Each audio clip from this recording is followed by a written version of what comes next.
একদিকে পরমাণু চুক্তি নিয়ে আলোচনা, অন্যদিকে মধ্যপ্রাচ্যের সামরিক শক্তি বৃদ্ধি। যুক্তরাষ্ট্রের এমন দ্বিমুখী কৌশল নিয়ে উঠছে নানান প্রশ্ন। সম্প্রতি ওমানের রাজধানী মাস্কাটে যুক্তরাষ্ট্র ও ইরানের মধ্যে পরমাণু চুক্তি নিয়ে পরোক্ষ আলোচনা অনুষ্ঠিত হয়।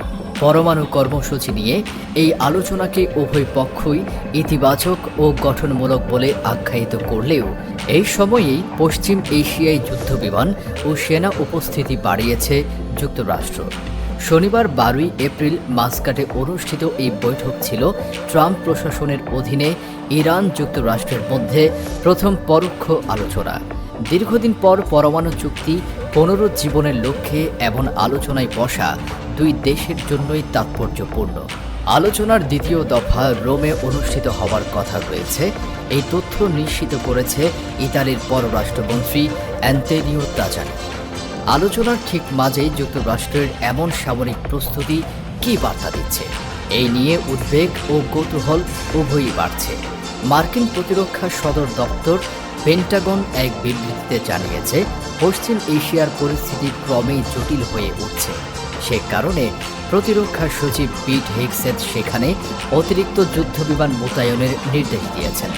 যদিও পেন্টাগন নির্দিষ্ট করে বলেনি কত সংখ্যক যুদ্ধবিমান কিংবা কোন কোন ঘাঁটিতে এগুলো মোতায়েন করা হচ্ছে, তবুও মার্কিন বিমান বাহিনীর এক কর্মকর্তার ভাষ্য অনুযায়ী পরমাণু অস্ত্র বহনে সক্ষম B-2 স্পিরিট স্টেলথ বোমারু বিমান পাঠানো হচ্ছে পশ্চিম এশিয়ায়।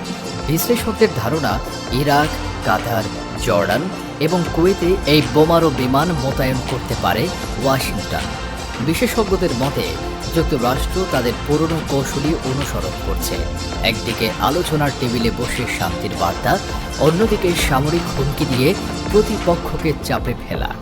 অতীতে লিবিয়া, ইরাক ও আফগানিস্তানে এই কৌশল প্রয়োগ করেছে যুক্তরাষ্ট্র।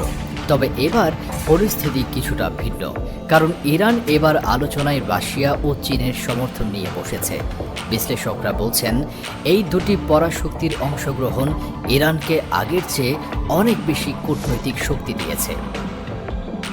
ইরানের উপপররাষ্ট্রমন্ত্রী ডক্টর আরাকচি চলতি সপ্তাহের শেষ দিকে মস্কো সফরে যাচ্ছেন। দেশটির পররাষ্ট্র মন্ত্রণালয় জানিয়েছে, মাস্কাট আলোচনার অগ্রগতি নিয়ে রাশিয়ার সঙ্গে মতবিনিময় করতেই এই সফর। রাশিয়া বরাবরই ইরানের ঘনিষ্ঠ মিত্র এবং পরমাণু আলোচনার অন্যতম প্রধান অংশীদার। ফলে ইরানের কূটনৈতিক সিদ্ধান্তে রাশিয়ার মতামত গুরুত্বপূর্ণ হয়ে উঠেছে। ইরানের অভ্যন্তরেও এই আলোচনা নিয়ে চলছে বিতর্ক। অনেক কট্টরপন্থী এই আলোচনায় ক্ষুব্ধ। তাদের অভিযোগ, সর্বোচ্চ নেতা আয়াতুল্লাহ আলী খামেনি যুক্তরাষ্ট্রের ফাঁদে পা দিয়েছেন।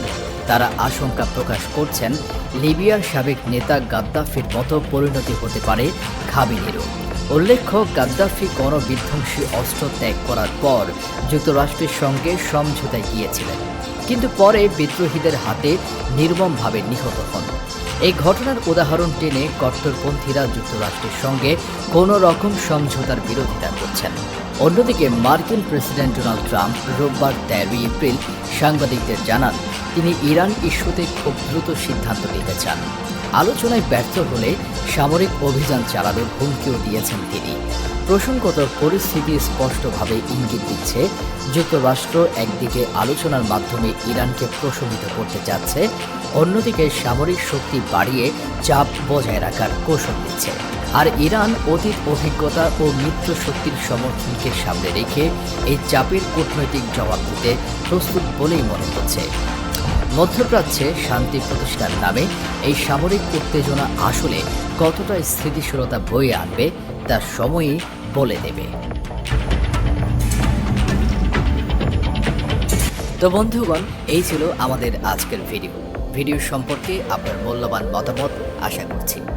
ইউনিক বাংলাদেশ চ্যানেলে আপনি নতুন হলে অনুরোধ রইল, চ্যানেলটি সাবস্ক্রাইব করে পাশে থাকা বেল আইকনটি ক্লিক করবেন, যাতে পরবর্তী ভিডিও পেয়ে যান সবার আগে।